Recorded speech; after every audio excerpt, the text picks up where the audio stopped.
are ribs and chondriac part of the ribs, we say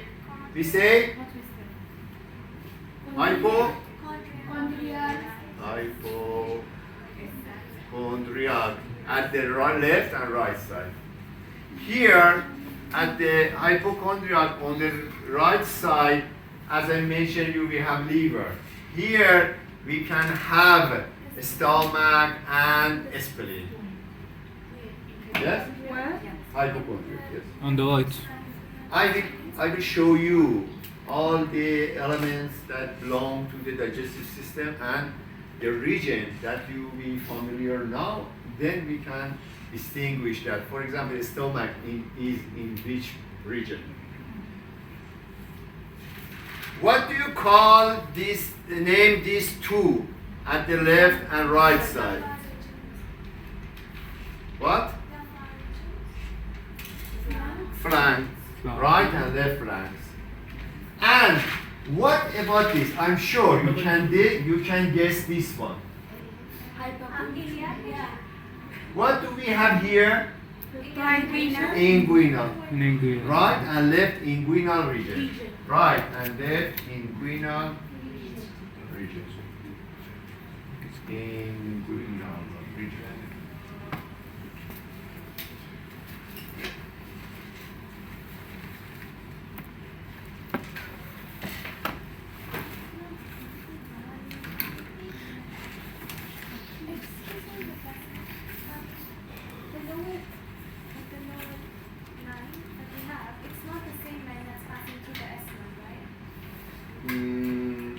This one? Yeah.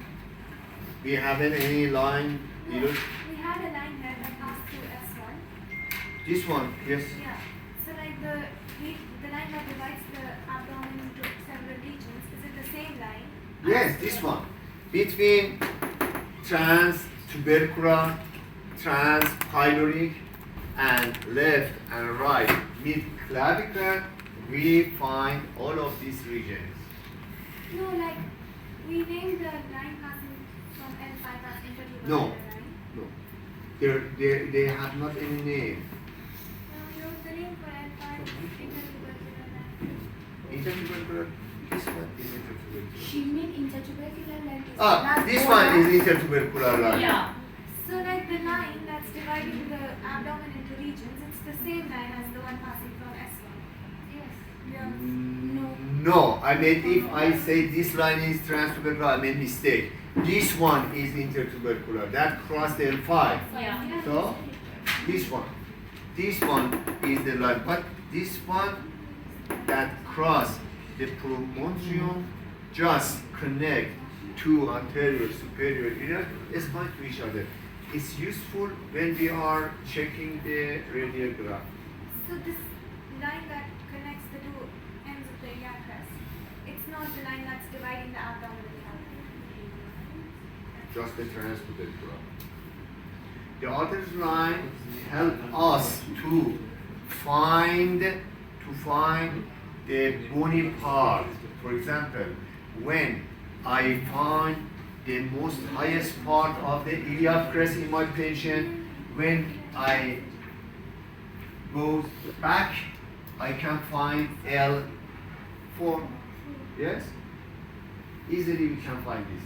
Or in radiography, we can distinguish that what happened if the lordosis, we have a patient with hypolordosis or hyperlordosis, this should be changed. These lines, when we draw, we can check that it's not at the same normal pattern.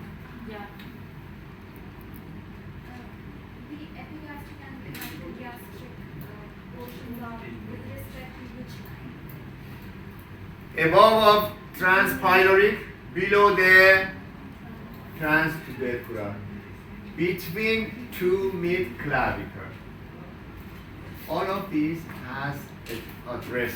So by this address, I can find each region. The hypochondria, can we call it, we have to call it also right and left hypochondria or lateral and No, right and left. It's better to say right and left because we have two. One on the right, we have liver. One at the left, we have stomach and spleen.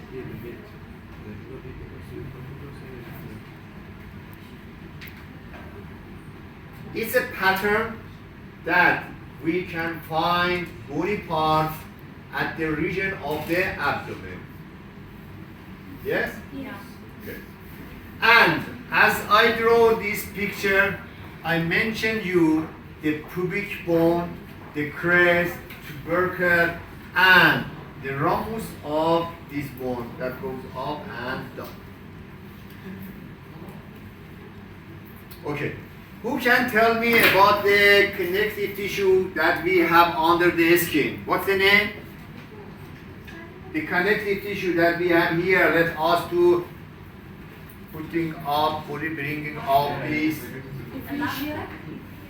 What's the name of this fascia? Yes, the connective tissue is the fascia, but this fascia is superficial. And which one is the deep fascia?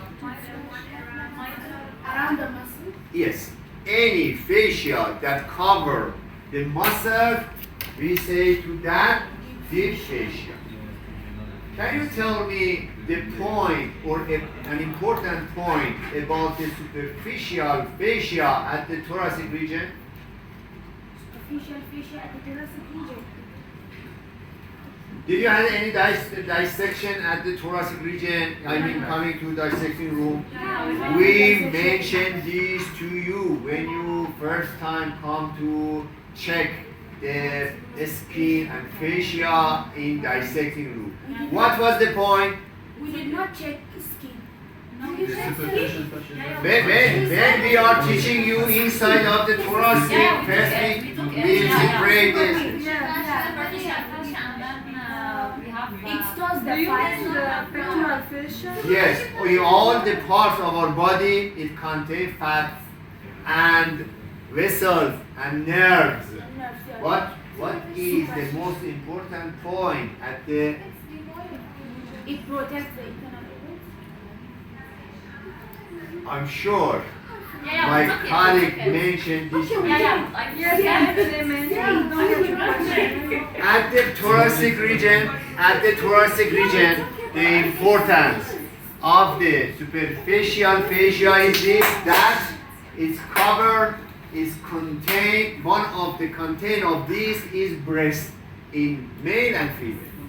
In two sex, Yes. oh, you know this, you knew this. Huh? So I should. Okay.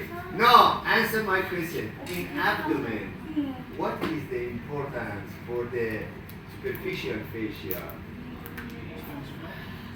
It's contain umbilical cord or something. No, that's not checking. You don't know. I will mention you. At the region of the abdomen, I mean here, the superficial fascia can divide into two parts. What?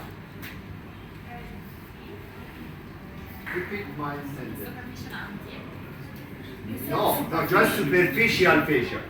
At the region of the abdomen, I mean here, just at this part, we can find superficial fascia into two parts, or can divide into two parts. You mean 2 layers? Yes. Camper and, yes, scarpa. Camper and is very important. Scarpa is very important because in the direction of attachment of these, then you can distinguish some problem that it may be some of your patient face to that. Okay? So, at the thoracic cage, the superficial fascia contains breast, and at this level, we can divide superficial fascia into two parts, Compound camper scar. and scar. Can I fill in this part? No So question? sir, you mean it doesn't contain anything?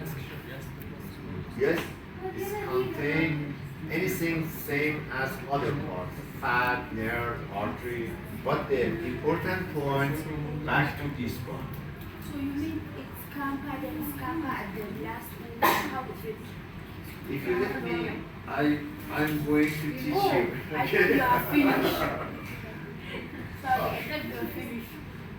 So I What was the name of the file number? Upper than, The top. No, this one. Among these three, the upper one. come and show me. Come on. These and this one has not any name. Just is a line that we can find L4, or we can find this, or I don't know, the answer is pretty direct. But the important lines are these two, transverse انت تيوبك على L5 مو؟ انت تيوبك على L5 انت تيوبك على L5 مو؟